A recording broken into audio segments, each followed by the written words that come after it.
আসসালামু আলাইকুম এভরিওয়ান, কেমন আছেন সবাই? আশা করছি সকলেই অনেক অনেক ভালো আছেন। আর শুরুতে সবাইকে জানাচ্ছি হ্যাপি নিউ ইয়ার 2025।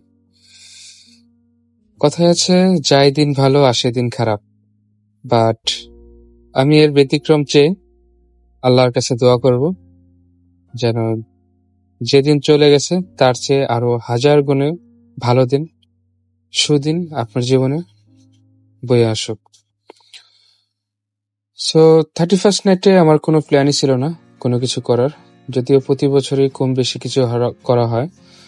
কাছের ভাই বেরাদার বা বেশ কিছু মানুষজন নিয়ে, সবাইকে নিয়ে কিছু খাওয়া দাওয়া বা এরকম কিছু আয়োজন করা হয়। বাট এবছর ওইরকম কোনো প্ল্যান ছিল না, যেহেতু শরীর খারাপ, জ্বর ঠান্ডা কাশি তো 12 মাস লেগেই থাকে। তো রাতে যেহেতু ওষুধ ছিল, বাট বাসায় কোনো রান্না বা খাবার ছিল না। পরে রাত প্রায় 10:30 11টার দিকে চিন্তা করি তাহলে কিছু রান্না করেই ফেলি। আর যেহেতু রান্নাঘরে ঢুকবো, আর বছরের প্রথম দিন কিছু ভালো মন্দ না হলে কি চলে নাকি। তো যেই ভাবা সেই কাজ, ফ্রিজ থেকে বেশ কিছু চিকেন পিস বের করে শুরু করে দিলাম সৌদি আরবের ঐতিহ্যবাহী খাবার চিকেন খ্যাপসা রেসিপি রান্নার জন্য। সো চিকেন খ্যাপসার রেসিপিটা কিন্তু একটু জটিল। আর যেহেতু সৌদি আরবে ধরতে গেলে ওরা সবকিছু বয়েল করে ওরা এটা খায়, বাট আমাদের বাঙালি স্টাইল তো আর ওরকম ভাবে বয়েল করে আমরা খেতে পারবো না। তো সেই জন্য আমি একটু স্পাইসি রেখেছিলাম খাবারে। সো চলুন রান্নাটা কিভাবে কমপ্লিট করলাম সেই প্রসেসটা আপনাদের সাথে শেয়ার করি। প্রথমেই 3 পিস চিকেন নিয়ে একটা কাঁটা চামচের সাহায্যে বেশ কিছুক্ষণ কুচিয়ে নিয়ে লবণ মাখিয়ে রেস্টে রেখে দিয়েছিলাম।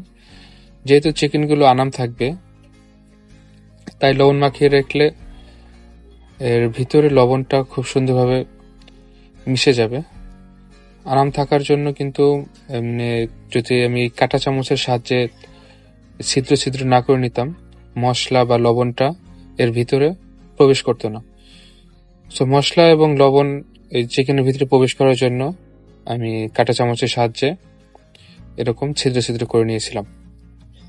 তারপরে একটা হাঁড়িতে আমি বেশ কিছুটা তেল, সয়াবিন তেল ইউজ করেছিলাম, পেঁয়াজ কুচি, গরম মশলা, টমেটো সস এবং টমেটো চিলি সস দিয়ে মশলাটাকে খুব সুন্দরভাবে ভুনে নিয়ে আমি চিকেনটাকে ওখানে দিয়ে দিই।